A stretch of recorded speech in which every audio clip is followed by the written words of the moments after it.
Let's have a look at the Boox Note Max versus the Note Air 4C.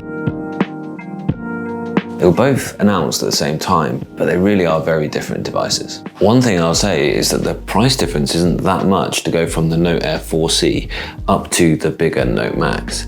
Now, if portability isn't an issue for you, I think that you'll really get along with the larger screen real estate, especially if you're looking at it for work. However, if you want to be using a lot of apps, I do think that color ink is well worth looking into, because it's not just about needing to see the difference between different colored words maybe, but it's about the different colored icons, which often you're just far more used to seeing a certain color and your eye is drawn to that color and you can select it more quickly therefore, or it's just about differentiating between two icons that look pretty similar to one another in grayscale. So let's go ahead and bring in the Note Air 4C. Now, this is what a screen really looks like when it's dark. It's on this side. There we go. So that is, I think lights right off. Yeah. So that is a much darker screen, isn't it? That is the Kaleido-free screen. And you can see there a much darker screen. And so I can go into a note here. But now I hope you'll see that. Did you see the ghosting just kind of vanish there when I went into this next one? It's not vanished entirely.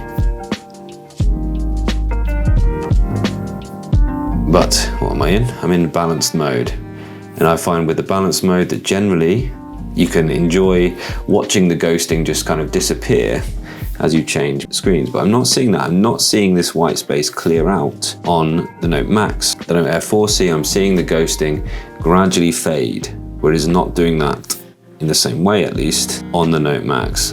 You still see just a tiniest little bit of ghosting after a while. Now, so what you do with a color screen is you tend to run the lights quite high, somewhere up in the kind of 2/3, really.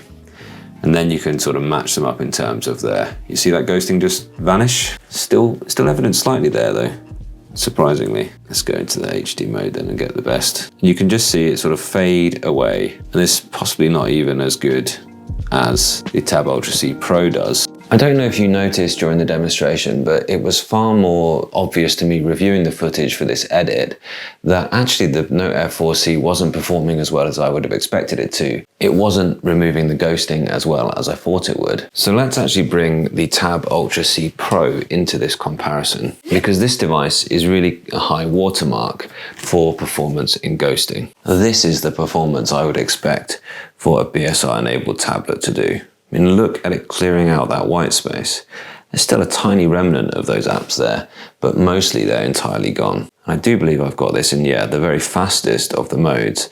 And normally, in balanced mode, I just leave the device in this, and pretty much the ghosting goes entirely. Compare that here to the Note Max, and you can see ghosting from 2 or 3 refreshes ago is still on the screen.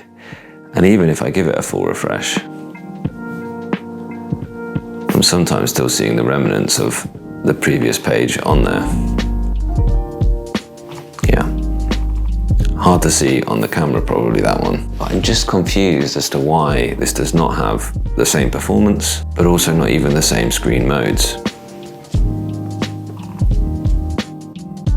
You can see that was a full refresh and I've still got that ghosting there. That's odd. It does become eventually a smeary mess, but it doesn't do what the Tab Ultra C Pro is doing and just clear that white space after the ghosting remnants are there. I took some macro shots to really show close up what was going on with these screens, and I did find that actually, this is doing the job faster than a non-BSR device. I compared it to the Tab Ultra C Pro and the Go 10.3, and the Go 10.3 doesn't have any BSR at all. The Note Max is in the middle here. And you can just see that the Note Max does have faster and smoother animations than the Go 10.3 does on the right.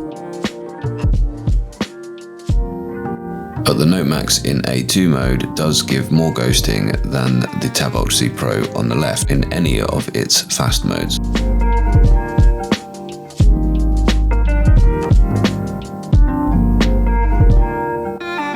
I'm also pleased to note though, you can really tell that the Carta 1300 screen on the Note Max does have higher contrast than the Carta 1200 on the Go 10.3. So that's a really good thing about this.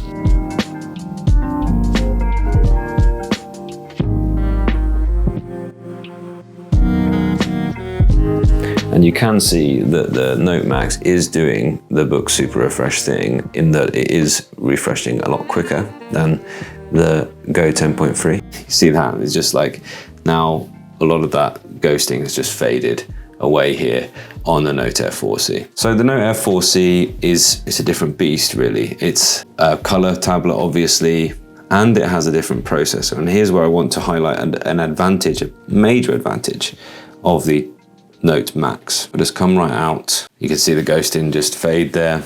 This looks much better. Whereas the ghosting is just staying the same here on the Note Max. So going into CPU-Z, it was already open here, so let's close them both off. Just be fair to them both. They've both got 6 GB of RAM, but when you go into CPU-Z at the same time, faster. Not too bad though on the Note Air 4C, really, not too sluggish. But the Snapdragon 750 is not the same level of processor as the 855. So a 2.8 gigahertz across here and a 2.07 on the Note Air 4C. You've only got one of those very fast cores over here, but 3 of the other cores are actually a higher rating than the Note Air 4C. So in general, you're getting around the tablet. Let's show that now. Let's load some other things up. We've got on both of them. Word, yeah, that bit quicker. But of course, the Note Air 4 has got the advantage of the color screen. OneNote next. So much easier to find when you're looking for the purple icon.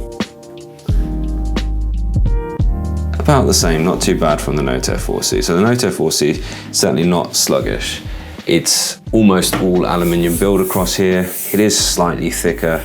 It's a great tablet, the Note Air 4C. There's a reason why it is a lot of people's favorites still. So I'm not throwing out the Note Air 4C here, but certainly very, very good device. You can see that ghosting just diminishing over time there.